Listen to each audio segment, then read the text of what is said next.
The book of Joel, chapter 1. The word of the Lord that came to Joel the son of Pethuel. Hear this, ye old men, and give ear, all ye inhabitants of the land. Hath this been in your days, or even in the days of your fathers? Tell ye your children of it, and let your children tell their children, and their children another generation. That which the palmer worm hath left, hath the locust eaten. And that which the locust hath left, hath the cankerworm eaten. And that which the cankerworm hath left, hath the caterpillar eaten. Awake, ye drunkards, and weep, and howl, all ye drinkers of wine, because of the new wine, for it is cut off from your mouth. For a nation is come up upon my land, strong and without number, whose teeth are the teeth of a lion, and he hath the cheek teeth of a great lion. He hath laid my vine waste, and barked my fig tree. He hath made it clean, bare, and cast it away. The branches thereof are made white. Lament like a virgin girded with sackcloth for the husband of her youth.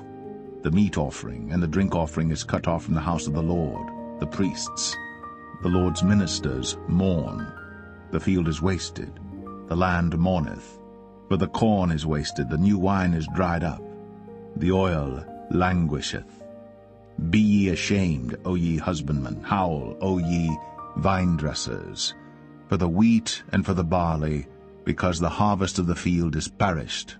The vine is dried up, and the fig tree languisheth, the pomegranate tree, the palm tree also, and the apple tree, even all the trees of the field are withered, because joy is withered away from the sons of men. Gird yourselves, and lament, ye priests, howl, ye ministers of the altar. Come, lie all night in sackcloth, ye ministers of my God. For the meat offering and the drink offering is withholden from the house of your God. Sanctify ye a fast, call a solemn assembly. Gather the elders and all the inhabitants of the land into the house of the Lord your God, and cry unto the Lord. Alas for the day of the Lord is at hand, and as a destruction from the Almighty shall it come. Is not the meat cut off before our eyes, yea, joy and gladness from the house of our God? The seed is rotten under their clods, the garners are laid desolate, the barns are broken down, for the corn is withered. How do the beasts groan? The herds of cattle are perplexed, because they have no pasture. Yea, the flocks of sheep are made desolate. O Lord, to thee will I cry. For the fire hath devoured the pastures of the wilderness, and the flame hath burned all the trees of the field. The beast of the field cry also unto thee. For the rivers of waters are dried up, and the fire hath devoured the pastures of the wilderness.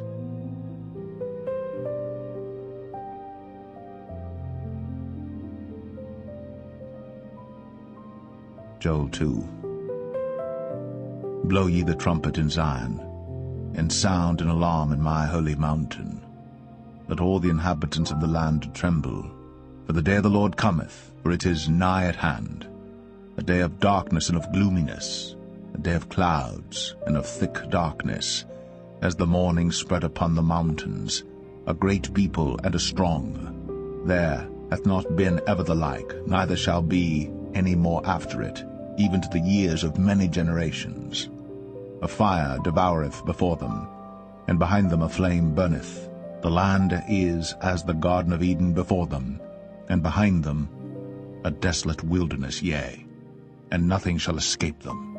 The appearance of them is as the appearance of horses, and as horsemen, so shall they run.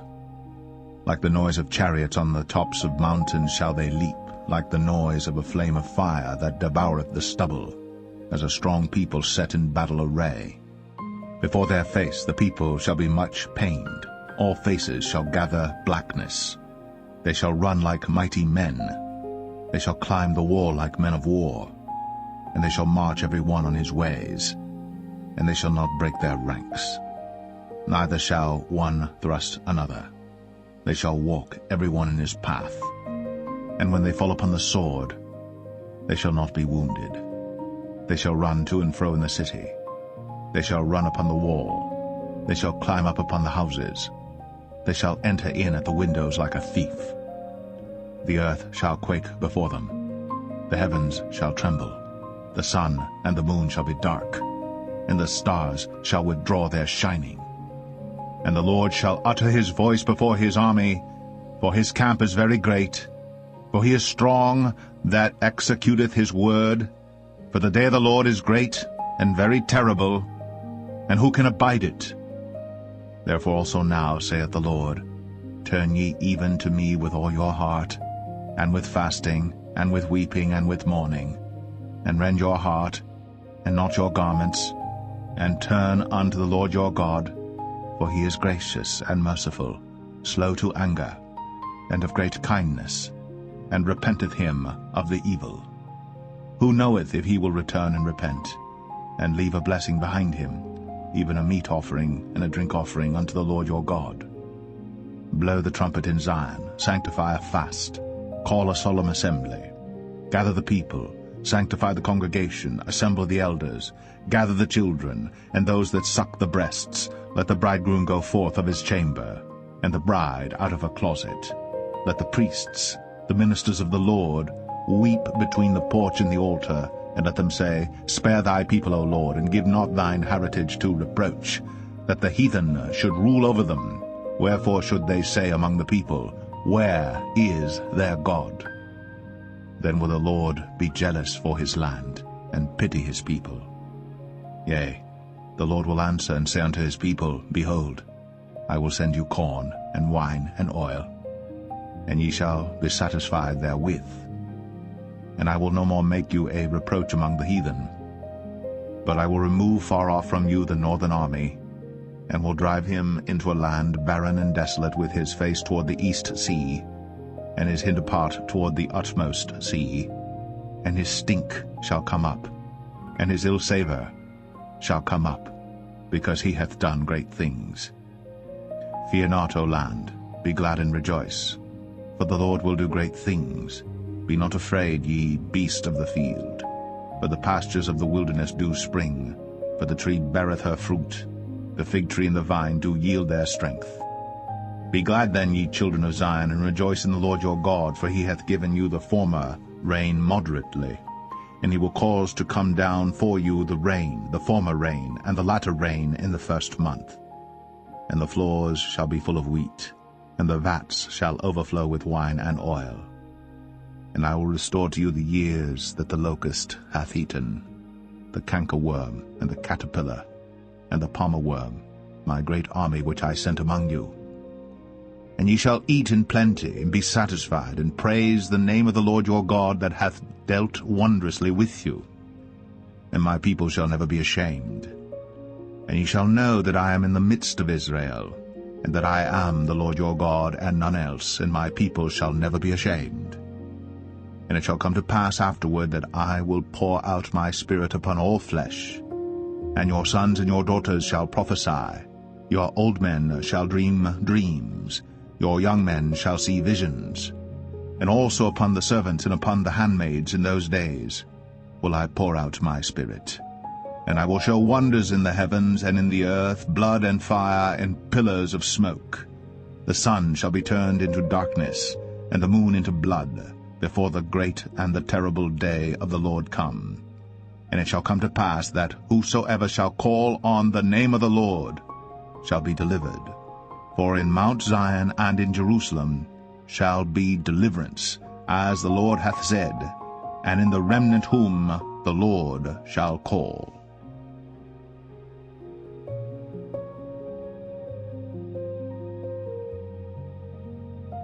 Joel 3. For behold, in those days and in that time, when I shall bring again the captivity of Judah and Jerusalem, I will also gather all nations, and will bring them down into the valley of Jehoshaphat, and will plead with them there for my people and for my heritage Israel, whom they have scattered among the nations, and parted my land. And they have cast lots for my people, and have given a boy for an harlot, and sold a girl for wine, that they might drink. Yea, and what have ye to do with me, O Tyre and Zidon, and all the coasts of Palestine? Will ye render me a recompense? And if ye recompense me, swiftly and speedily will I return your recompense upon your own head. Because ye have taken my silver and my gold, and have carried into your temples my goodly pleasant things. The children also of Judah, and the children of Jerusalem, have ye sold unto the Grecians, that ye might remove them far from their border. Behold, I will raise them out of the place whither ye have sold them, and will return your recompense upon your own head. And I will sell your sons and your daughters into the hand of the children of Judah, and they shall sell them to the Sabaeans, to a people far off, for the Lord hath spoken it. Proclaim ye this among the Gentiles. Prepare war. Wake up the mighty men. Let all the men of war draw near. Let them come up. Beat your plowshares into swords, and your pruning hooks into spears. Let the weak say, I am strong. Assemble yourselves and come, all ye heathen, and gather yourselves together round about. Thither cause thy mighty ones to come down, O Lord. Let the heathen be wakened, and come up to the valley of Jehoshaphat, for there will I sit to judge all the heathen round about. Put ye in the sickle, for the harvest is ripe. Come, get you down, for the press is full, the vats overflow, for their wickedness is great. Multitudes, multitudes in the valley of decision. For the day of the Lord is near in the valley of decision. The sun and the moon shall be darkened, and the stars shall withdraw their shining.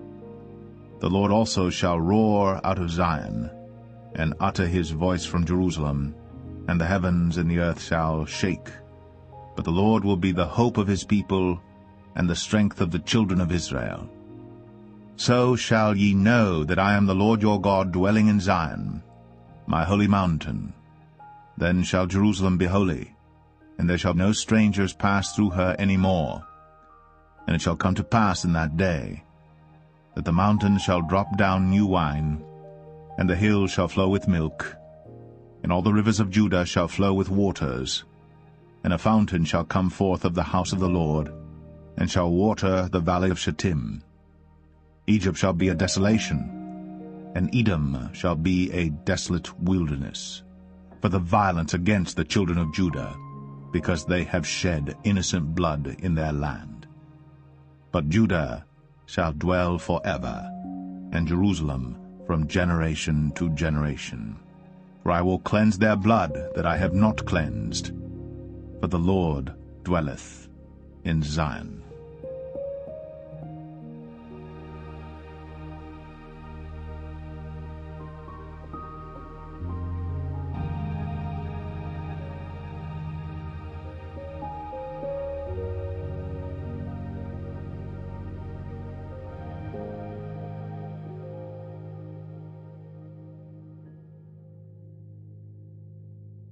Obadiah is the shortest book in the Old Testament, but do not mistake its size for weakness.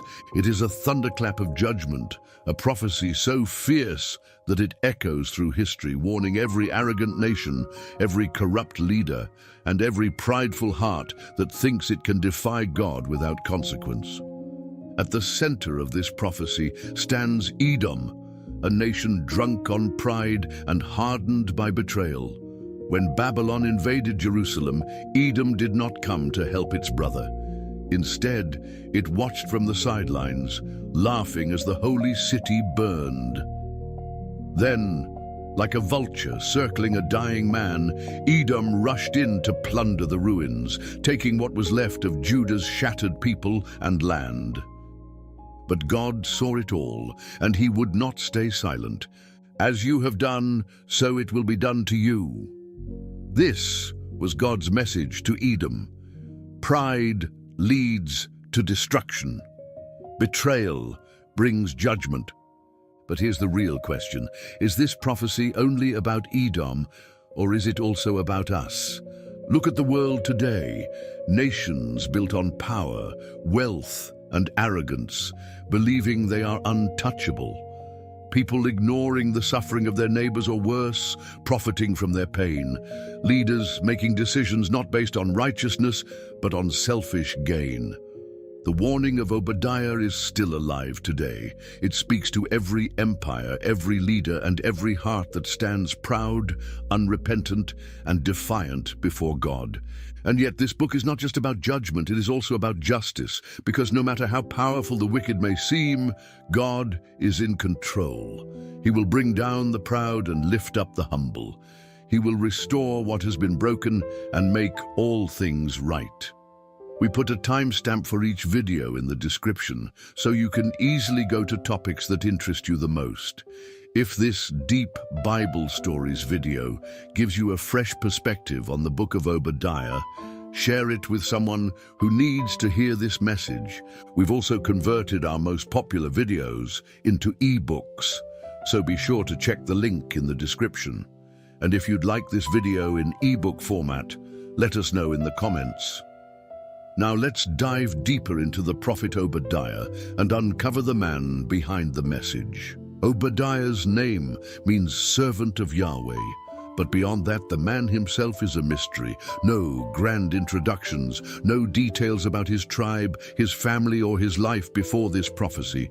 No personal struggles, no dramatic calling. Nothing except his message. Unlike Isaiah or Jeremiah, who left behind extensive records of their ministries, Obadiah emerges like a flash of lightning, brief, blinding, and unforgettable. He delivers his prophecy, a scorching judgment against Edom, and then vanishes into history. But why was this prophecy so urgent? Obadiah likely lived during one of the darkest times in Israel's history, the Babylonian invasion of Jerusalem, 586 BC. As the Babylonians marched in, burning the city and tearing down the temple, the people of Judah suffered unimaginable horrors. Families were ripped apart, homes were reduced to rubble, and their beloved homeland, the Promised Land, became a wasteland. And Edom, their own relatives, their own bloodline, the descendants of Esau, instead of helping, they stood by and watched. Worse, they cheered as Babylon crushed Jerusalem, and when the city fell, Edom rushed in like looters after a disaster, robbing what little remained. They even captured fleeing Israelites and handed them over to their enemies. The betrayal was complete. This is the moment Obadiah speaks into, when righteous anger meets divine judgment. His prophecy is God's response to Edom's cruelty. Because of the violence against your brother Jacob, you will be covered with shame. You will be destroyed forever. Obadiah 1:10. But Obadiah's prophecy doesn't just condemn Edom, it reveals a larger truth about how God deals with nations and history. Throughout the Bible, Edom and Israel represent more than just two nations. They symbolize two ways of life. Edom, the line of Esau, is marked by pride, rebellion, and self-sufficiency. Israel, the line of Jacob, is marked by struggle, faith, and dependence on God. And this prophecy is not just about the past. It's about how God will always bring down the proud and lift up the humble. So where did Obadiah go after delivering his prophecy? The Bible doesn't tell us. Maybe he continued preaching, or maybe his mission ended the moment he delivered God's judgment. Some traditions claim he was part of King Ahab's court and later joined Elisha's prophetic school. Others say he lived among the exiles, carrying the burden of his prophecy in silence. But in the end, Obadiah wasn't remembered for his personal life. He was remembered for his message, a prophecy that outlived him, a warning that echoes through history, and a reminder that God will always have the last word. Now that we understand who Obadiah was and the world he spoke into, let's move deeper into his prophecy, starting with Edom's great crime and why their downfall was inevitable. The roar of Babylon's army still echoed across the ruins of Jerusalem. Smoke curled into the sky as the last remnants of Judah's great city crumbled. But far away, in the rocky mountain strongholds of Edom, another sound could be heard: laughter. The Edomites stood high above it all, untouched, unharmed, and unbothered. As their Israelite cousins were dragged into exile, Edom watched from their fortress cities carved into the red cliffs. To them, Jerusalem's fall was a victory. They had played their part, blocking the roads, looting the houses, and turning over survivors to Babylon. And for that, God had a message. The vision of Obadiah. This is what the sovereign Lord says about Edom. We have heard a message from the Lord.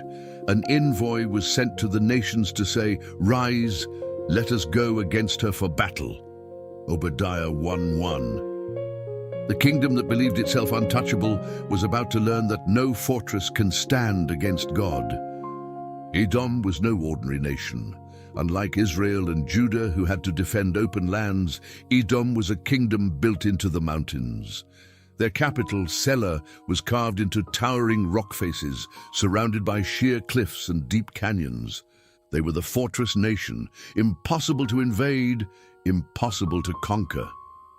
You who live in the clefts of the rocks and make your home on the heights, you who say to yourself, "Who can bring me down to the ground?" Obadiah 1:3. Edom trusted in three things: their location. Their cities were practically fortresses. No army could reach them. Their wealth, controlling key trade routes, they grew rich and powerful. Their allies. They had treaties with surrounding nations, believing they were politically untouchable. Edom laughed at destruction because they believed they were too high to be touched, too rich to be ruined, too strong to be conquered. But God was about to shatter that illusion. Though you soar like an eagle, God's warning. In their pride, Edom imagined themselves above the reach of judgment. But God's message through Obadiah was clear. Though you soar like the eagle and make your nest among the stars, from there I will bring you down, declares the Lord. Obadiah 1:4. No height is too high for God. No fortress is impenetrable to his justice. No wealth can buy immunity from his judgment. The very things that made Edom feel secure would become their downfall. Their mountain cities would not shield them.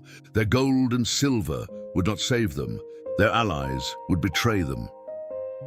All your allies will force you to the border. Your friends will deceive and overpower you.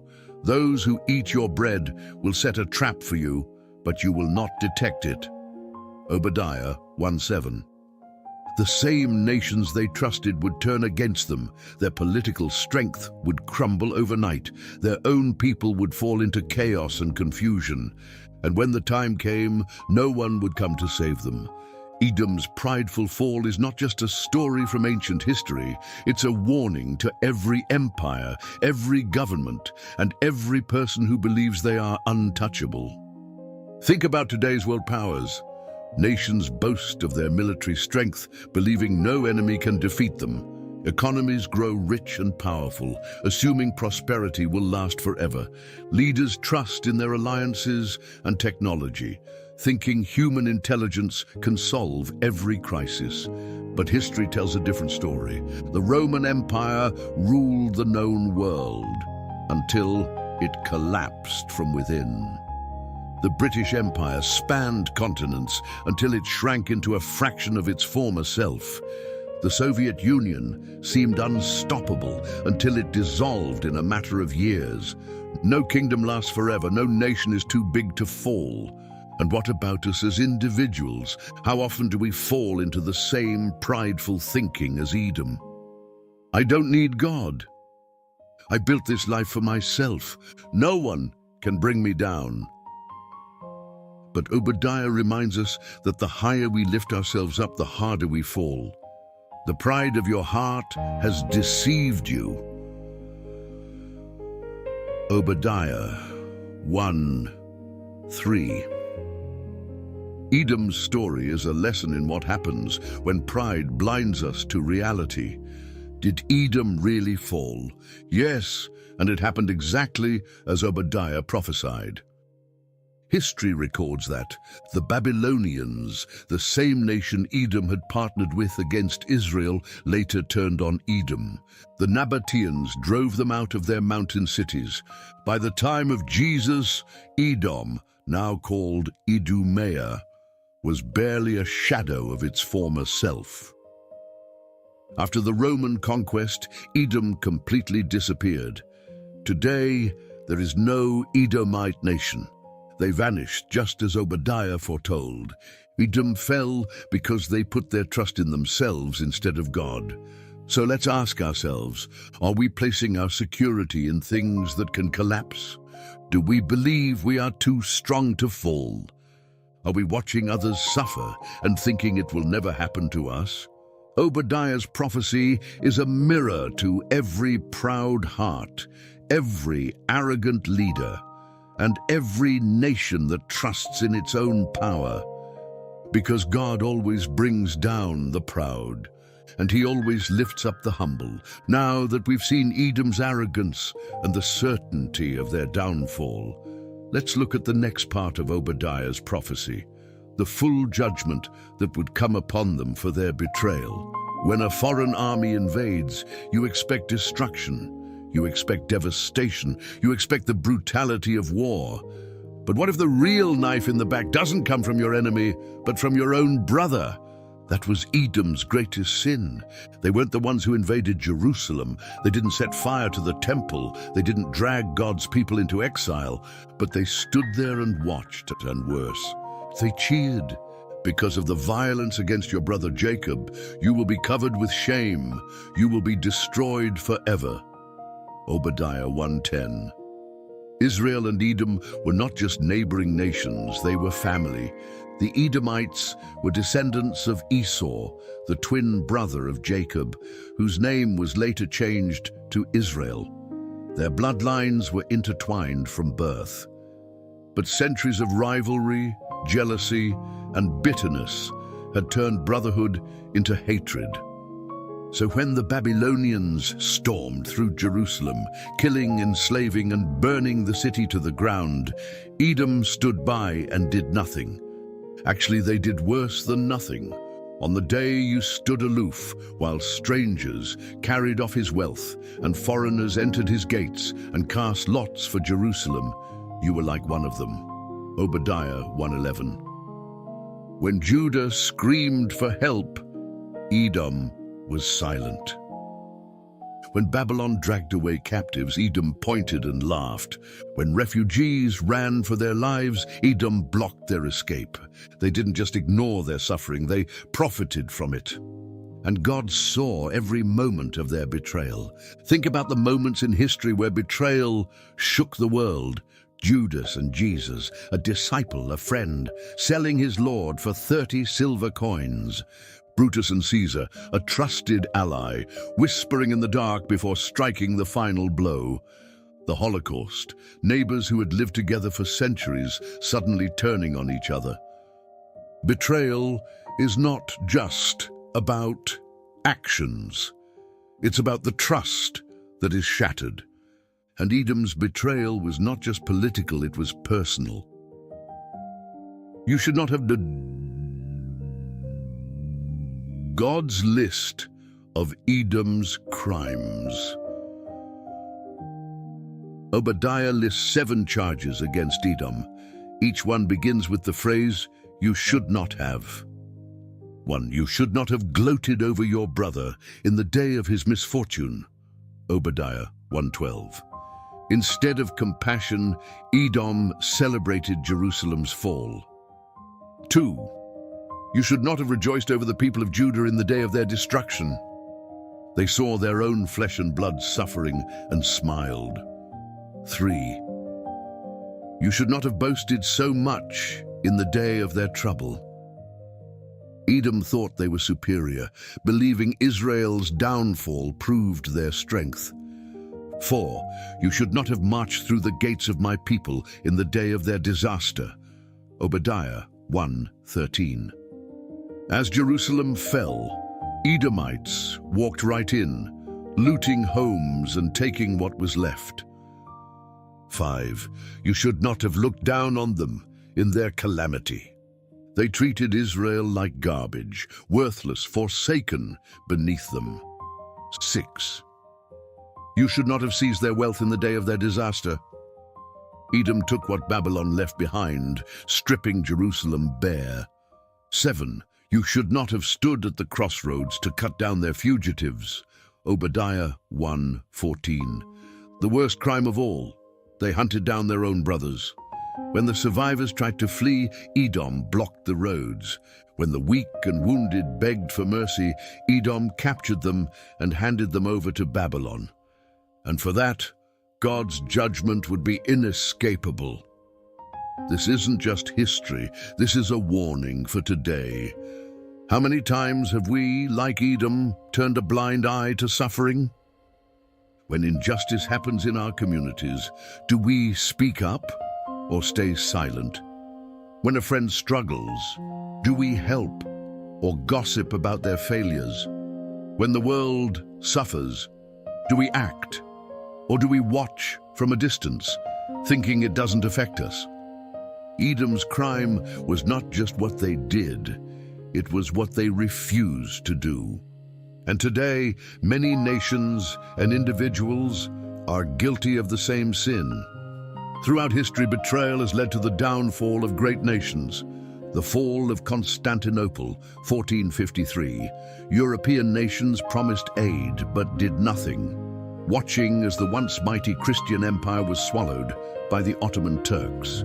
The Munich betrayal, 1938.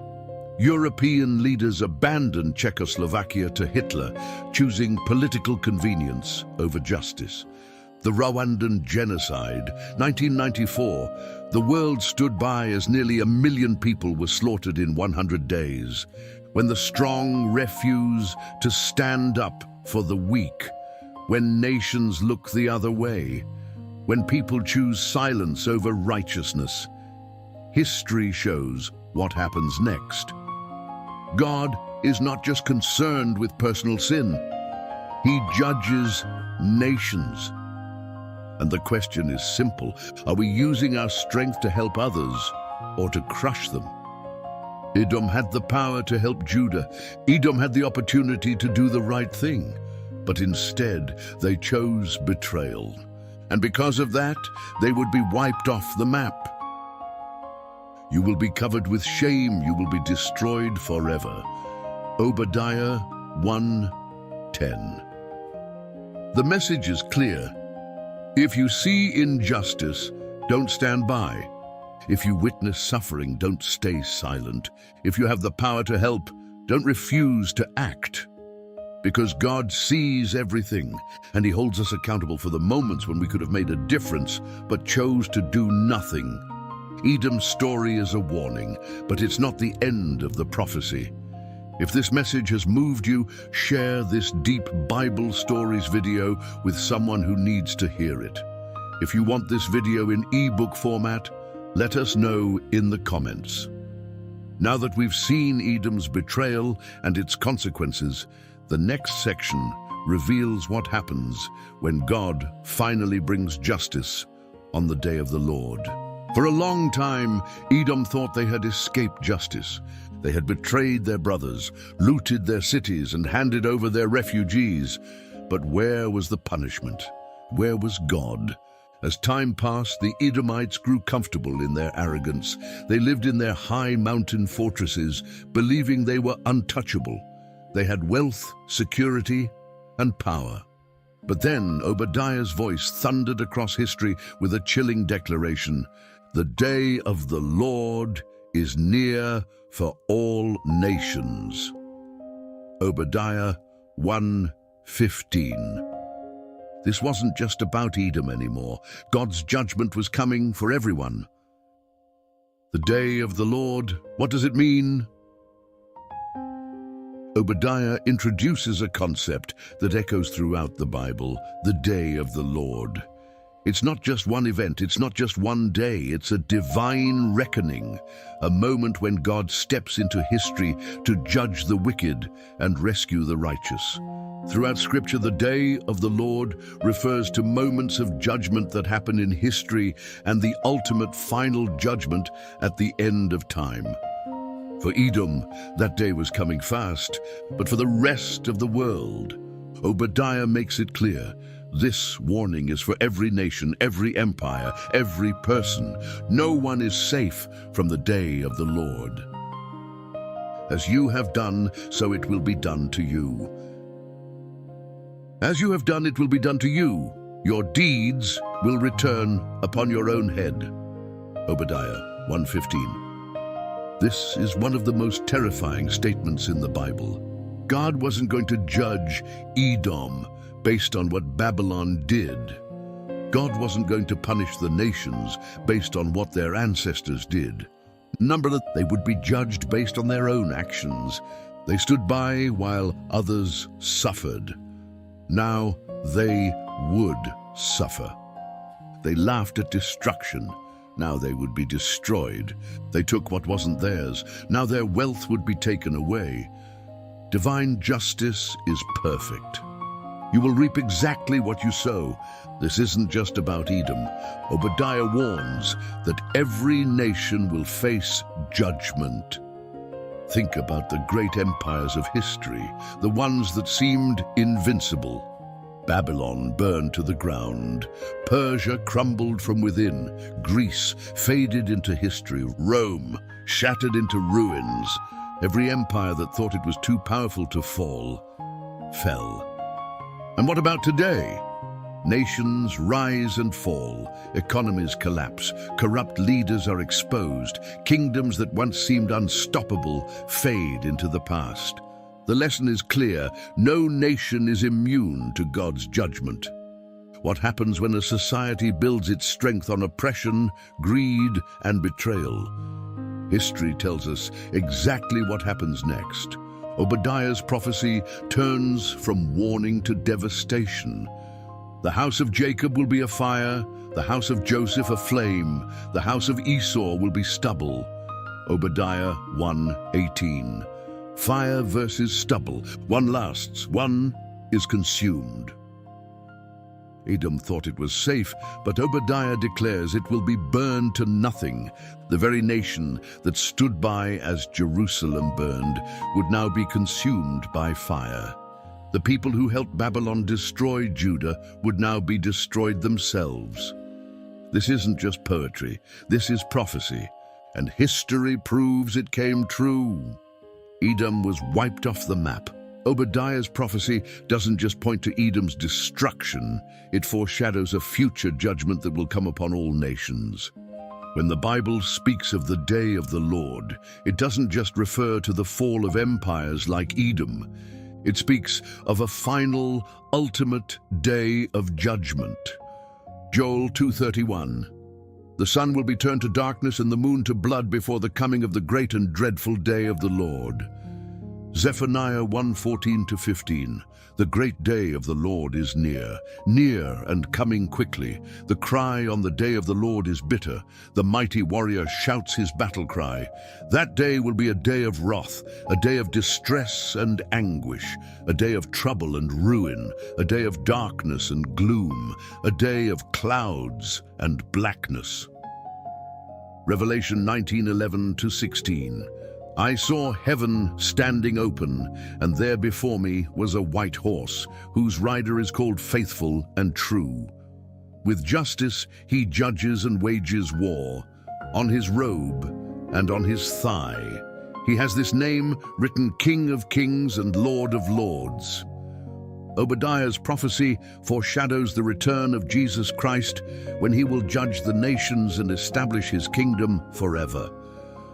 Obadiah's message is not just history, it's a warning to every empire, every leader and every individual. 1. Nations will be held accountable. God does not ignore oppression, betrayal, or arrogance.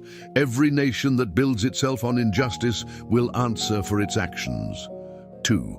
What we do to others will be done to us. As you have done, so it will be done to you. This applies to nations, leaders, and individuals. If we show mercy, justice, and righteousness, we will receive mercy. If we betray, oppress, and harm others, we will reap the consequences. 3. The final day of the Lord is coming. Obadiah's prophecy foreshadows the ultimate judgment when Christ returns. No one will escape his justice. No kingdom will stand against him. Obadiah's prophecy is terrifying for those who stand against God.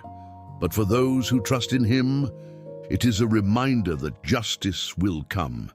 If you have suffered at the hands of the powerful, if you have been betrayed by those who should have stood with you, if you have seen injustice and wondered if God sees it too, take heart.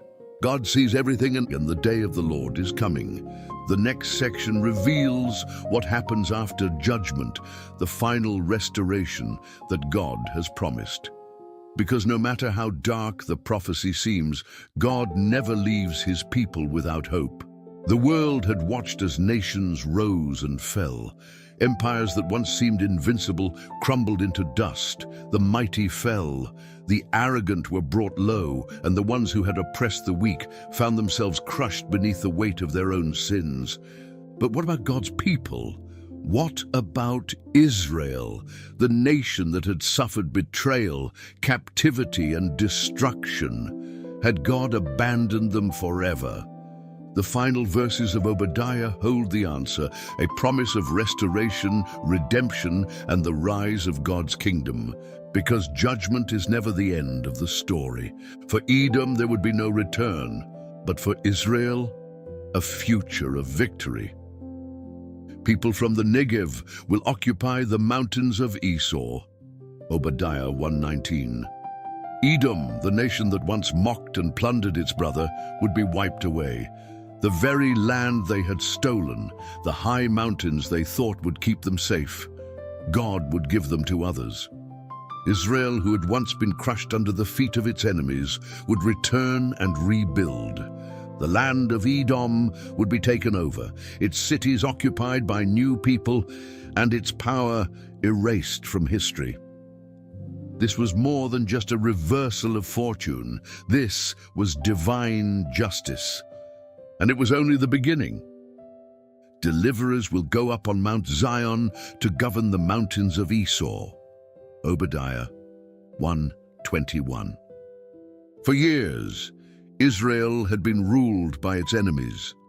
They had been captives in Babylon, slaves in Egypt, and vassals under Persia, Greece, and Rome. But God made a radical declaration. A time was coming when his people would no longer be ruled by others. Instead, they would reign. The survivors of Israel would not just return, they would govern. Those who had been crushed would be lifted up. Those who had been exiled would be brought home. Mount Zion, the symbol of God's presence and power, would once again be the center of his kingdom. And the enemies who once mocked them, gone. This is the great reversal. When the last become first, the weak become strong, and the faithful inherit what was once lost. Obadiah's prophecy is not just ancient history. It is a message of hope, that no matter how dark things seem, God's justice will prevail. It is a promise that evil will not win. It is a declaration that the kingdom of God is coming. First, God's justice is unstoppable. No nation, leader, or individual can escape God's judgment. Those who build their power on corruption, oppression, and arrogance will fall, just like Babylon fell, just like Rome fell, just like Edom disappeared. Every kingdom built on sin will collapse. 2. The faithful will be restored.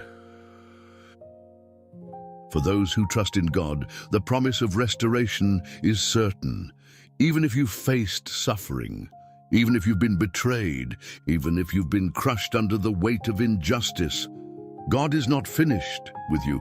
The same God who restored Israel can restore your life. The same God who raised up his people can raise you up from whatever has broken you. 3. The kingdom of God is coming. Obadiah's final words point beyond Israel's physical restoration. They point to a greater fulfillment, the coming of God's eternal kingdom. In the New Testament, Jesus declared, "The kingdom of God has come near. Repent and believe the good news." Mark 1:15. He wasn't just talking about a future nation, he was talking about a new reality where God reigns forever. And this is the ultimate hope. The Bible ends with a vision in Revelation that mirrors Obadiah's prophecy, when God's people inherit the earth, when evil is finally destroyed, and when Jesus reigns as king forever. The kingdom will be the Lord's. Obadiah 1:21. Obadiah's prophecy forces us to ask one crucial question. Are we standing with God's kingdom, or are we standing with the nations that will fall? Are we living for ourselves, building empires that will fade? Are we ignoring injustice, like Edom did when Jerusalem burned? Or are we aligning ourselves with God, seeking righteousness and trusting in His promises? Because the Bible is clear, the day of the Lord is coming. Judgment is real, but so is restoration, and for those who stand with God. His kingdom is forever, and so the book of Obadiah comes to a close, not with the survival of a mighty empire, not with the triumph of arrogance, but with a warning etched into history.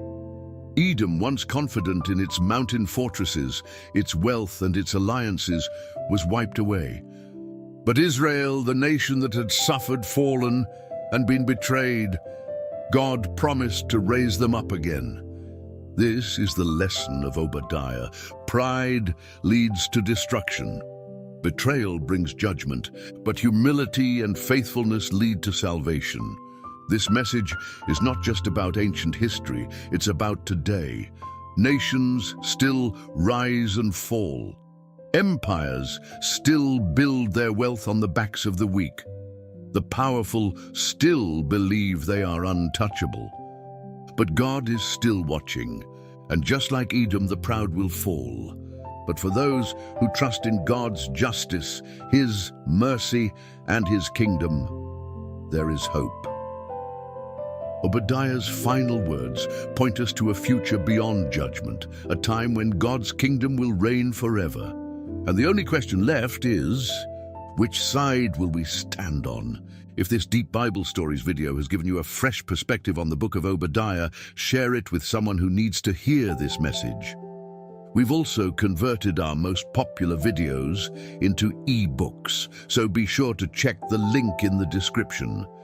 And if you'd like this video in ebook format, let us know in the comments. Thank you for watching, and may you stand firm in the hope of God's kingdom.